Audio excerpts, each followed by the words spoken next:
कल दीपिका पादुकोण की एनसीबी में पेशी। ड्रग्स कनेक्शन को लेकर हीरोइन नंबर 1 से सवाल पूछेगी जांच एजेंसी। पहले अकेले दीपिका पादुकोण से होगी पूछताछ, फिर करवाया जाएगा क्वान कंपनी की मैनेजर करिश्मा से आमना सामना। करिश्मा से आज भी एनसीबी ने 6 घंटे तक दागे सवाल। जांच एजेंसी ने कल भी पूछताछ के लिए बुलाया। एनसीबी की पूछताछ के पहले बढ़ी दीपिका की मुसीबत। ड्रग्स चैट वाले ग्रुप की एडमिन थी रियल लाइफ की मस्तानी। 2017 में बनाया गया था ड्रग्स मंडली का व्हाट्सएप ग्रुप। दीपिका के साथ जया साहा और करिश्मा भी थी ग्रुप का हिस्सा। सामने आई दीपिका के ड्रग्स वाले व्हाट्सएप चैट की डिटेल। कोको क्लब की पार्टी के लिए करिश्मा से की थी हशीश की मांग। कल एनसीबी में लगेगा सितारों का मेला। ड्रग्स कनेक्शन में पूछताछ के लिए हाजिर होंगी सारा अली खान भी। श्रद्धा कपूर से भी कल ही होगी पूछताछ। जया साहा की व्हाट्सएप चैट में सामने आया है छिछोरे की हीरोइन का नाम। आज एनसीबी ने रकुल प्रीत सिंह से दागे सवाल। जांच एजेंसी के सामने बॉलीवुड हीरोइन ने मानी रिया के साथ ड्रग चैट की बात। रकुल प्रीत ने ड्रग्स लेने और पेडलर से रिश्तों से किया इनकार। आगे भी चलती रहेगी एनसीबी की जांच। बॉलीवुड के ड्रग्स गैंग पर अभी और कसेगा एनसीबी का शिकंजा। शक के घेरे में करण जौहर की पार्टी भी। करण जौहर की पार्टी में शामिल सभी फिल्मी सितारों से हो सकती है पूछताछ। 30 जुलाई 2019 की पार्टी में कोकेन का इस्तेमाल का शक। एनसीबी के धनाधन एक्शन को लेकर शिवसेना आग बबूला। संजय राउत बोले बॉलीवुड को बदनाम करने की हो रही है कोशिश। जब तक आपके हाथ में ठोस एविडेंस नहीं है, जब तक आप किसी को एक्यूज नहीं मानते, तब तक ड्रग्स का धब्बा किस पर नहीं लगना चाहिए। धर्मा प्रोडक्शन के एग्जीक्यूटिव प्रोड्यूसर क्षितिज प्रसाद से एनसीबी की पूछताछ। घर की तलाशी में मिला गांजा। धर्मा प्रोडक्शन के असिस्टेंट डायरेक्टर अनुभव चोपड़ा से भी एनसीबी के सवाल जवाब। क्षितिज का करीबी है अनुभव। सुशांत केस को लेकर परिवार के वकील ने सीबीआई की चुप्पी पर उठाए सवाल। कहा नतीजे बताने में देर क्यों कर रही है जांच एजेंसी। सुशांत के पिता के वकील ने एनसीबी की कार्रवाई पर भी उठाए सवाल। कहा मुंबई पुलिस की तरह काम कर रही है जांच एजेंसी। सुशांत की बहन श्वेता सिंह कीर्ति ने भी सीबीआई की देरी पर उठाए सवाल। पूछा सच सामने लाने में और कितना वक्त लगेगा। बॉम्बे हाईकोर्ट में जारी है कंगना मामले की सुनवाई। अदालत ने पूछा क्या गिराए गए सभी हिस्से अवैध थे या पहले से भी बने हुए थे। बिहार में बजा चुनावी बिगुल। 3 चरणों में होगा बिहार विधानसभा का चुनाव। 28 अक्टूबर को पहली वोटिंग। 16 जिलों में 71 सीटों पर होगा मतदान। 3 नवंबर को बिहार में दूसरे चरण की वोटिंग। 17 जिलों की 94 सीटों पर डाले जाएंगे वोट। 7 नवंबर को बिहार में होगा तीसरे चरण का मतदान। 15 जिलों की 78 सीटों पर डाले जाएंगे वोट। 10 नवंबर को आ जाएंगे नतीजे। बिहार में सोशल डिस्टेंसिंग के साथ होगा चुनाव प्रचार। नॉमिनेशन के लिए सिर्फ 2 लोगों को आने की इजाजत। बिहार चुनाव में मतदान के पहले हर एक मतदाता की होगी थर्मल स्क्रीनिंग। एक बूथ पर होंगे सिर्फ 1000 वोटर। चुनाव का ऐलान होते ही सामने आए सीएम नीतीश कुमार। गिनवाई सरकार की उपलब्धियां।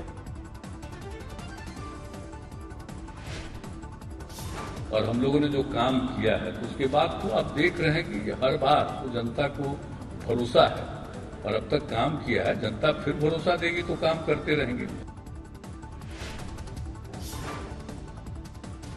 बीजेपी ने किया बिहार में फिर से एनडीए की जीत का दावा। रविशंकर प्रसाद बोले मोदी जी की साख हैं सूबे के लोग।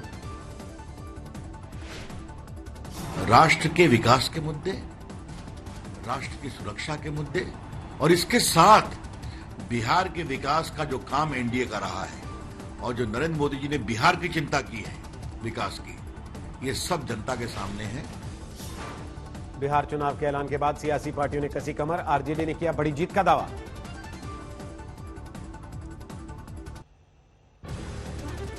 हम लोग काम पे विश्वास करते हैं और हम लोग जो है इस बार जनता पर हमारा पूरा भरोसा है और जनता ने मूड बना लिया है कि इस बार एनडीए का सफाया होगा और हमारी सरकार तय है। बिहार चुनाव में कोरोना के मरीजों को भी वोट डालने की होगी इजाजत। आखिरी घंटे में मिलेगा मौका। किसान बिल के विरोध में बेअसर रहा भारत बंद का आह्वान। पंजाब और हरियाणा को छोड़कर सामान्य रहा जनजीवन। प्रधानमंत्री मोदी ने किसानों से की गुमराह ना होने की अपील। कहा बिल से किसानों का भला। इन दिनों अपने राजनीतिक स्वार्थ की वजह से किसानों के कंधे पर बंदूकें फोड़ रहे हैं, किसानों को भ्रमित करने में लगे हैं। कृषि बिल पर राहुल गांधी का प्रधानमंत्री पर प्रहार, बोले जीएसटी से तबाह हुए छोटे कारोबारी किसान बनेंगे पूंजीपतियों के गुलाम। कृषि बिल पर पंजाब में किसानों का जोरदार विरोध, दिल्ली अमृतसर रेल रूट को किया ब्लॉक, 29 सितंबर तक जारी रहेगा रेल रोको आंदोलन। पंजाब में दिखा भारत बंद का असर, राज्य के अलग अलग शहरों में प्रदर्शन, सड़कों पर ट्रैफिक ठप। पंजाब के तरन तारण में कांग्रेस का विरोध, किसान बिल के खिलाफ हाईवे पर घंटों लगाया जाम। पंजाब के फाजिल्का में सड़क पर उतरे अकाली दल के कार्यकर्ता, किसान बिल को लेकर सरकार के खिलाफ हंगामा। पंजाब के गुरदासपुर में अकाली दल ने निकाली ट्रैक्टर रैली, किसान बिल को लेकर विरोध प्रदर्शन। पंजाब के फिरोजपुर में रेलवे लाइन के बीचों बीच किसानों ने गाड़ दिए तंबू, किसान बिल के विरोध में रेल रोको आंदोलन। अंबाला में किसानों के जाम में फंसा भारतीय सेना का काफिला, घंटों की मशक्कत के बाद रॉन्ग साइड से निकला। कृषि बिल के विरोध में भिवानी रोहतक दिल्ली रोड पर किसानों का चक्का जाम, केंद्र सरकार के खिलाफ हंगामा। हरियाणा के रोहतक में भी जोरदार विरोध प्रदर्शन, किसानों ने हिसार दिल्ली रोड पर घंटों तक लगाए रखा जाम। बागपत में भारतीय किसान यूनियन के कार्यकर्ताओं ने किया चक्का जाम, धरने के दौरान एक बुजुर्ग की तबीयत बिगड़ी। कानपुर में किसान बिल के खिलाफ लेफ्ट का प्रदर्शन, केंद्र सरकार के खिलाफ जमकर नारेबाजी। प्रयागराज में कृषि बिल के विरोध में उतरे छात्र, इलाहाबाद सेंट्रल यूनिवर्सिटी में हंगामा, कई लोग गिरफ्तार। गोरखपुर में भारत बंद के आह्वान पर कांग्रेस का प्रदर्शन, पुलिस से धक्का मुक्की और झड़प। बिहार के छपरा में किसान बिल के विरोध में आरजेडी का प्रदर्शन, लेकिन नहीं दिखा बंद का असर।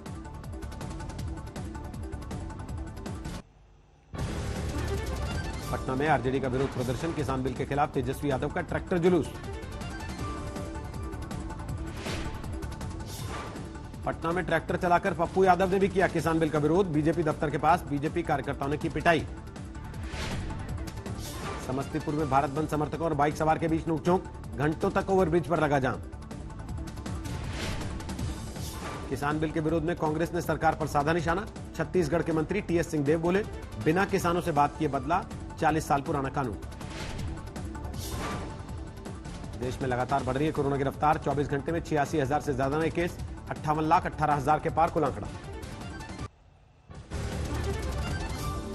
महाराष्ट्र में 24 घंटे में 19,000 से ज्यादा नए केस, 12,82,000 के पार मरीजों का कुल आंकड़ा। यूपी में 24 घंटे में 4,600 नए मामले, 3,74,000 के पार कुल आंकड़ा। दिल्ली में 24 घंटे में 3,800 से ज्यादा नए केस, 2,60,000 के पार कुल आंकड़ा।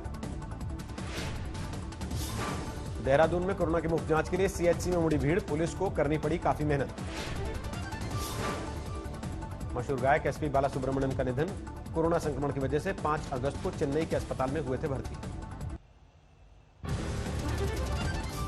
कश्मीर के अनंतनाग में सुरक्षा बलों को बड़ी कामयाबी, एक हिजबुल कमांडर समेत 2 आतंकवादी ढेर। आतंकियों के पास हथियार और गोला बारूद बरामद, पूरे इलाके में सर्च अभियान जारी। शोपियान में सीआरपीएफ टीम पर आतंकवादियों का हमला, मिनी सचिवालय पर तैनात जवानों को बनाया निशाना। सहारनपुर में 7 साल के बच्चे के अपहरण के बाद हत्या, पारिवारिक रंजिश की वजह से चाचा ने वारदात को दिया अंजाम। राजस्थान के भरतपुर में बीच बाजार 2 गुटों के बीच हिंसक झड़प, चाकू और लाठियों से हमला। अलीगढ़ में शराब तस्करों का विरोध करने पर युवक को घर में घुसकर गोली मारी, 8 आरोपियों के खिलाफ मामला दर्ज। मेरठ में बंद कमरे में मिले पति पत्नी के शव, पत्नी की हत्या के बाद पति की खुदकुशी का अंदेशा। वडोदरा में दमकल विभाग ने की मॉक ड्रिल, ऊपरी मंजिल पर फंसे लोगों को बचाया। राजस्थान के झालावाड़ में प्रेमिका को गोली मारकर फरार हुए युवक ने खुद को गोली मारी, हालत नाजुक। मध्य प्रदेश के भिंड में सब इंस्पेक्टर ने बनवाया सिंघम अवतार वाला वीडियो, एसपी ने की कार्रवाई।